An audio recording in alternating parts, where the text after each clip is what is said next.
Salut à tous! Saviez-vous que la polygamie, telle que pratiquée dans l'islam, trouve ses racines dans des traditions bien plus anciennes? Bien que pratiquée dans différentes cultures à travers l'histoire, elle a été réglementée différemment par les grandes religions du monde. Nous allons examiner comment le judaïsme, le christianisme et l'islam abordent cette pratique et nous parlerons de ses conséquences sur les familles et la société. Je ne vais pas aborder le sujet par ordre chronologique, je commence donc par le christianisme. Au début du christianisme, les premiers chrétiens ont adopté la monogamie comme norme pour le mariage, en se distinguant des pratiques polygames courantes dans d'autres cultures de l'époque. Cela a été en partie influencé par les enseignements du Nouveau Testament et par la culture juive dans laquelle Jésus et ses premiers disciples ont évolué. Les premières communautés chrétiennes ont rapidement adopté la monogamie comme norme dominante pour le mariage. Dans les évangiles, Jésus fait référence au récit de la création de l'homme et de la femme.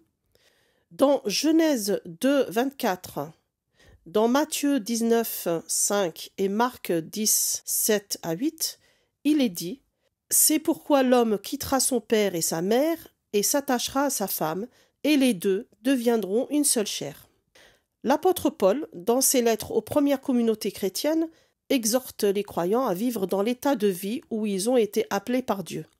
Paul encourage la monogamie comme modèle de mariage et donne des directives spécifiques aux époux et aux épouses. Dans Éphésiens 5, 31-33, on lit « C'est pourquoi l'homme quittera son père et sa mère et s'attachera à sa femme, et les deux deviendront une seule chair. Ce mystère est grand, je dis cela par rapport à Christ et à l'Église. Du reste, que chacun de vous aime sa femme comme lui-même et que la femme respecte son mari. » Dans Colossiens 3, versets 18 à 19. Femmes, soyez soumises chacun à son mari comme il convient à des femmes qui appartiennent au Seigneur. Maris, aimez chacun votre femme et ne nourrissez pas d'aigreur contre elle. Cependant, il existe quelques petits groupes chrétiens ou sectes marginales qui revendiquent la pratique de la polygamie, mais ils sont généralement considérés comme des mouvements non orthodoxes et ne représentent qu'une fraction minime de la population chrétienne mondiale. Ces groupes sont souvent associés à des pratiques ou des interprétations controversées de la Bible qui diffèrent radicalement des enseignements traditionnels du christianisme sur le mariage et la famille. La Torah ne fixe pas une limite de 4 épouses, mais elle reconnaît la pratique de la polygamie et impose des obligations de traitement équitable et de subvenir aux besoins des épouses. Dans Exode 21, verset 10, il est dit « S'il prend une autre femme, il ne diminuera ni la nourriture, ni le vêtement, ni les droits conjugaux de la première. » Les récits des patriarches et des rois montrent que la polygamie était pratiquée dans les temps bibliques. Bien que principalement connu pour son mariage avec Sarah, sa femme principale, Abraham a également eu Agar comme concubine.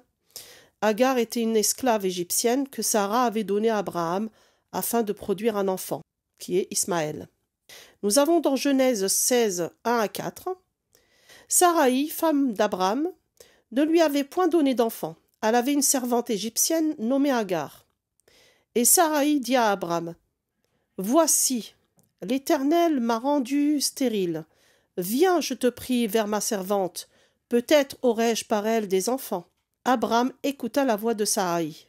Alors Saraï, femme d'Abraham, prit Agar, l'Égyptienne, sa servante, et la donna pour femme à Abraham, son mari, après qu'Abraham eut habité 10 années dans le pays de Canaan.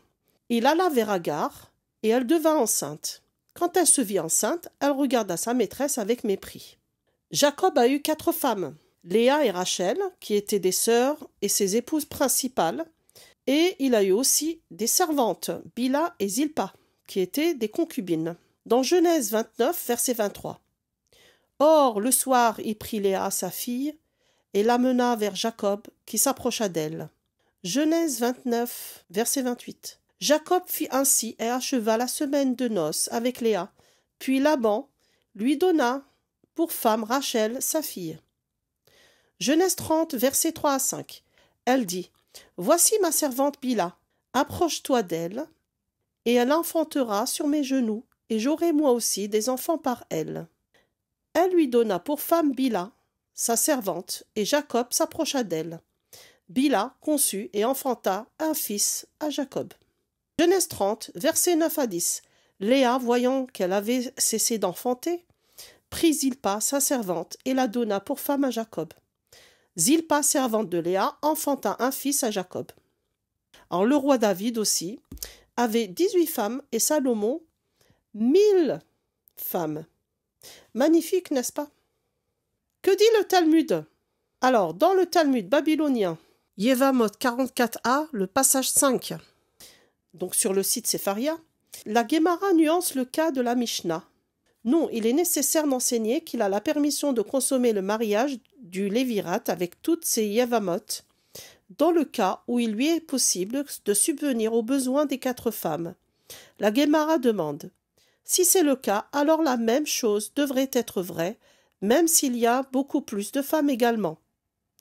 Pourquoi la Mishnah parle-t-elle spécifiquement du cas de 4 femmes? La Guémara explique. La Mishnah nous enseigne de bons conseils. Dans le cas d'un maximum de 4 femmes, oui, s'il peut subvenir à leurs besoins. Il est alors acceptable de les épouser toutes. Mais s'il y en a plus, non, il ne devrait pas le faire, afin de pouvoir respecter les droits conjugaux de chaque femme au moins une fois par mois. Un érudit de la Torah est censé assurer les relations conjugales une fois par semaine. S'il n'épouse pas plus de 4 femmes, cela garantira que chacune de ses épouses recevra ses droits conjugaux au moins une fois par mois. Voilà, donc ici les rabbins n'autorisent que 4 femmes maximum. On va voir pourquoi dans Ketubot 62b 5. Quel est le moment idéal pour les érudits de la Torah de remplir leurs obligations conjugales? Rav Yehuda a dit que Shamuel a dit: le moment approprié pour eux est de veille de Shabbat à veille de Shabbat, c'est-à-dire le vendredi soir. De même, il est dit à propos du verset qui produit son fruit en sa saison. Psaume 1.3, Rav Yehuda a dit, et certains disent que c'était Rav Huna, et certains disent que c'était Rav Naman. Ceci fait référence à celui qui s'engage dans des relations conjugales, produisant ses fruits, de veille de Shabbat à veille de Shabbat. Voilà, donc nous comprenons pourquoi ils ont limité les femmes à 4. Ça veut dire quoi? C'est-à-dire que dans un mois, il y a 4 semaines. Et du coup, ça veut dire l'homme a un rapport sexuel avec une femme différente chaque vendredi. La tradition juive associe souvent les relations conjugales au vendredi soir, le début du Shabbat, comme un moment propice à l'intimité conjugale et à la sanctification du mariage. Leur jour de Shabbat est lié à la création d'Adam dans la tradition juive, selon le récit biblique dans la Genèse. Après avoir créé Adam, Dieu a béni le 7e jour et l'a sanctifié comme jour de repos. Shabbat commence le vendredi 18 minutes à peu près avant le coucher du soleil et se termine le samedi après l'apparition des 3 étoiles moyennes, à peu près 40 minutes après le coucher du soleil. Et cela varie selon les saisons. Alors que le judaïsme a évolué pour interdire la polygamie dans la plupart de ses communautés, notamment chez les juifs ashkénazes, la pratique reste techniquement permise dans les communautés séfarades et orientales, bien qu'elle soit rare aujourd'hui. Malheureusement, ces pratiques se sont transitées vers l'islam. Donc cette loi, initialement une loi humaine et rabbinique, est devenue une loi divine dans l'islam, autorisant un homme à épouser jusqu'à 4 femmes, à condition qu'il puisse les traiter de manière équitable. L'islam a donc transcrit presque mot par mot ce qui est écrit dans le Talmud. Voilà ce que dit donc Allah dans la sourate 4, An-Nisa, verset 3. Et si vous craignez de n'être pas juste envers les orphelins, il est permis d'épouser 2, 3 ou 4 parmi les femmes qui vous plaisent. Mais si vous craignez de n'être pas juste avec celle-ci, alors une seule ou des esclaves que vous possédez. Cela afin de ne pas faire d'injustice. Et dans sourate 4, verset 129, il dit: Vous ne pourrez jamais être équitable entre vos femmes, même si vous en êtes soucieux. Ne vous penchez pas tout à fait vers l'une d'elles, au point de laisser l'autre comme en suspens. Mais si vous vous réconciliez et vous êtes pieux, donc Allah est, certes, pardonneur et miséricordieux. Que disent les hadiths?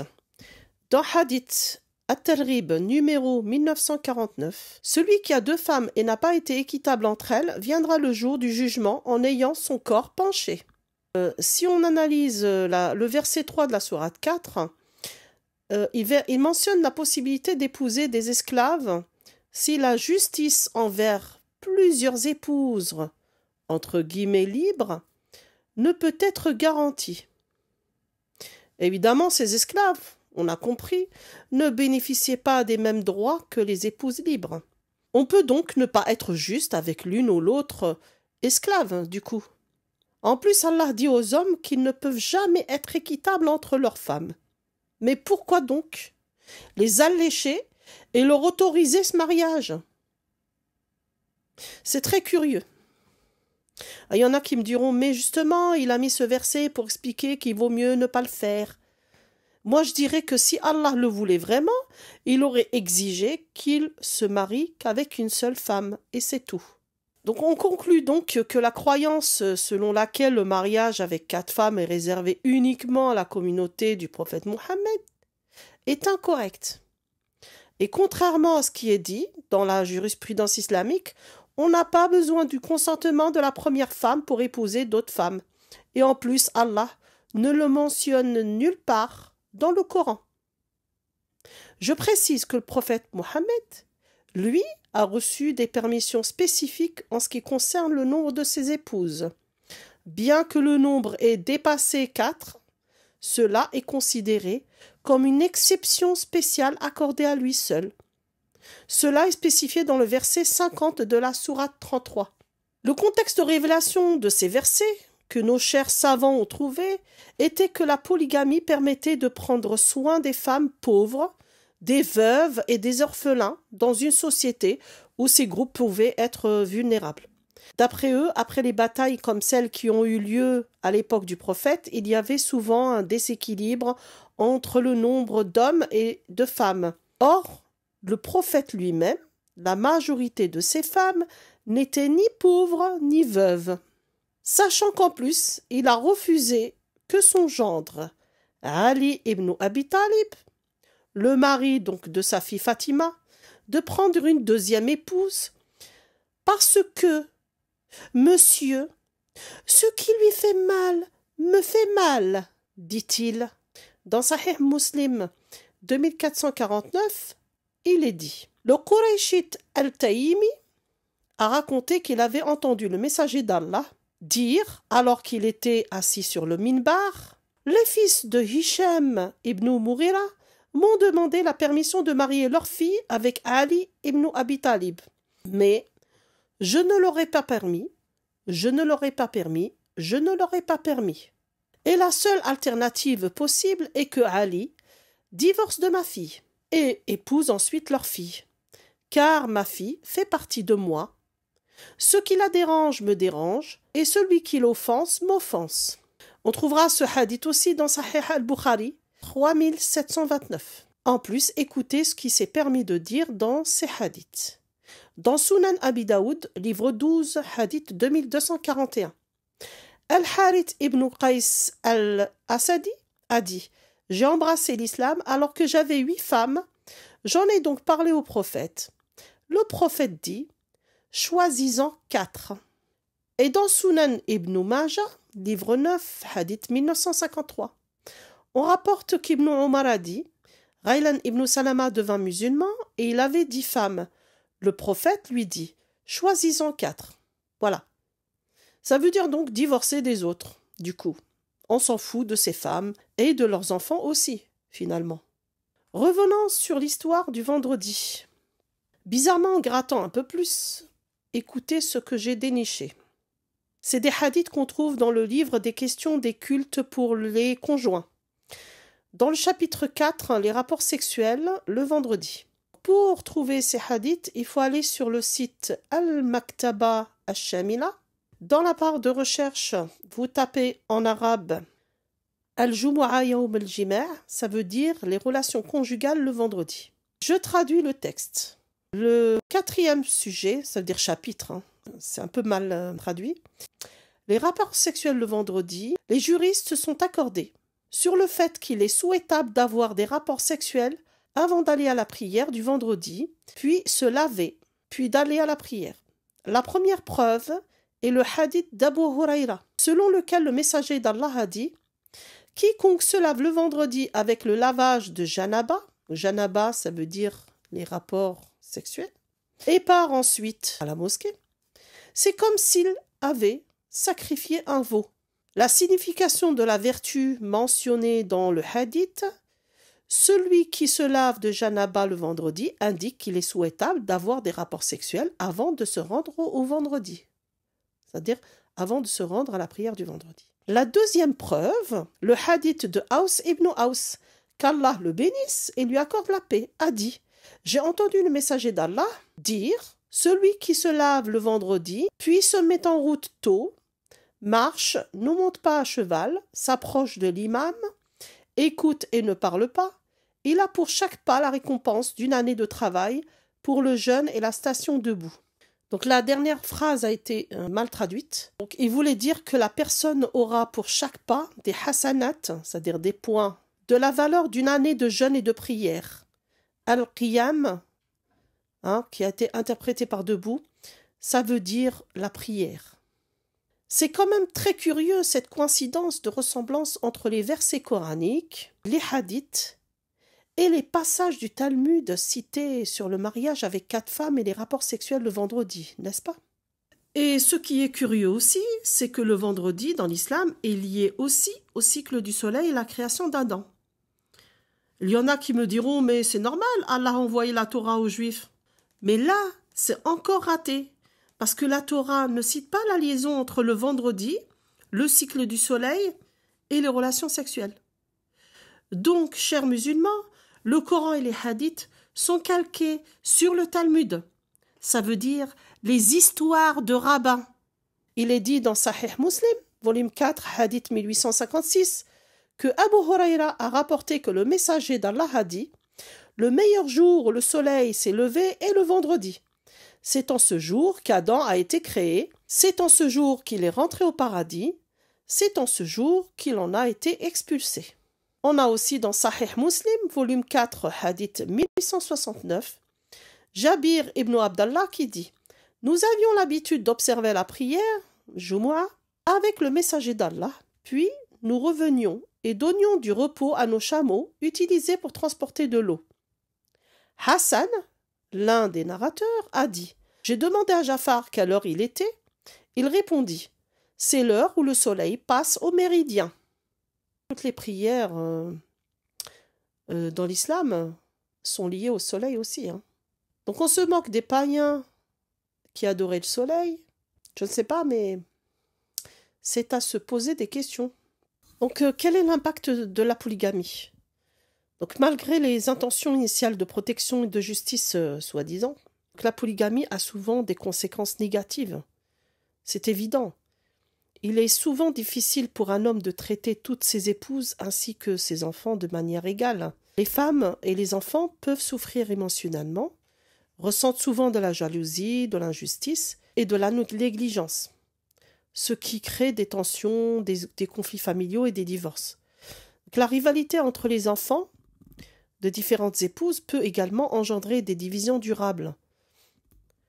Donc cette pratique peut entraîner aussi une pression financière importante sur le mari, affectant ainsi la stabilité économique de la famille et augmentant le risque de pauvreté. Cette situation peut limiter l'accès aussi à l'éducation, aux soins de santé et à d'autres ressources essentielles. Et ça peut avoir des répercussions à long terme sur le bien-être des enfants et des femmes. Et de peur de l'infidélité des femmes, qui pourrait résulter du délaissement émotionnel et parfois physique, certains maris imposent des mesures strictes pour contrôler la chasteté et la fidélité de leurs épouses. Parmi ces mesures, on trouve le port du voile, l'excision et les mariages arrangés. L'excision, donc, est pratiquée pour réduire les désirs sexuels des femmes et prévenir l'infidélité. Cette pratique barbare donc, est fondée sur la croyance que l'excision diminue la libido féminine, rendant les femmes moins susceptibles de rechercher des relations extra-conjugales. Voilà comment ils pensent, ces gens-là. Elle peut entraîner de graves complications de santé, notamment des infections, des douleurs chroniques et des problèmes psychologiques, comme le stress post-traumatique par exemple. Certains hommes polygames voilent leurs femmes en pensant que ça les protège contre le regard d'autres hommes et que ça les empêche d'être infidèles. Quant au mariage arrangé, ils sont courants dans certaines cultures pour assurer, soi-disant, la chasteté et la fidélité des femmes. Les familles, bien sûr, jouent un rôle central dans la sélection du partenaire, souvent sans consulter les principales intéressées. Moi, je connais ta fille, je la prends pour mon fils. Moi, je connais la fille de la voisine qui a l'air sérieuse, je la prends pour mon fils. Voilà, c'est comme ça que ça se passe. Mais les filles, on leur demande même pas leurs avis. On ne demande pas d'ailleurs l'avis des garçons aussi, en général. Alors ces mariages peuvent priver les femmes de leur droit de choisir leur partenaire donc, et mener à des unions non désirées. Et donc on connaît les conséquences négatives sur le bonheur conjugal et la stabilité familiale. De plus, les mariages précoces incluant bien sûr les petites filles pubères ou non, souvent associées au mariage arrangé, qui peuvent interrompre l'éducation des filles et limiter leur opportunité de développement personnel, professionnel, ainsi que psychologique. Et enfin, la polygamie peut aggraver aussi les inégalités entre les sexes en renforçant les règles patriarcales qui limitent les droits et les libertés des femmes. Alors, comment que ça se passe pour la polygamie actuellement ? Elle est légale, réglementée bien sûr dans certains pays et comme vous vous en doutez, principalement dans les pays musulmans. L'autorisation de la polygamie peut varier en fonction des lois civiles et religieuses dans ces pays comme l'Arabie saoudite, les Émirats arabes unis, le Qatar, l'Iran, le Pakistan, l'Indonésie et certains États d'Afrique subsaharienne comme le Nigeria et le Sénégal. Les conditions spécifiques peuvent inclure des exigences telles que l'approbation de la première épouse, la preuve de capacité financière à subvenir aux besoins de plusieurs familles et le respect des obligations religieuses et légales. Bien sûr, comme vous vous en doutez, dans d'autres cas, il peut y avoir une certaine tolérance envers la polygamie, où les autorités peuvent fermer les yeux, ni vus ni connus, sur les infractions, parce que c'est dans leur culture, c'est comme ça, on ne peut rien changer. Alors, comment que ça se passe dans les pays non musulmans ? La polygamie est généralement vue comme une pratique incompatible avec les normes juridiques et sociales contemporaines. Le système juridique de ces pays interdit souvent la polygamie et considère les mariages polygames comme illégaux. Par contre, les familles polygames qui émigrent donc dans ces pays bénéficient d'aides sociales et de services de soutien. Par conséquent, même si la polygamie n'est pas légalement reconnue, ces aides peuvent involontairement, ou peut-être volontairement, encourager la poursuite de cette pratique au sein des communautés concernées. Et pour information complémentaire, l'ONU n'interdit pas la polygamie, mais la déconseille. Voilà, la vidéo arrive à sa fin. Je vous remercie infiniment de l'avoir regardée. N'oubliez pas surtout de vous abonner, de liker et de partager. J'attends impatiemment aussi vos commentaires. À la prochaine.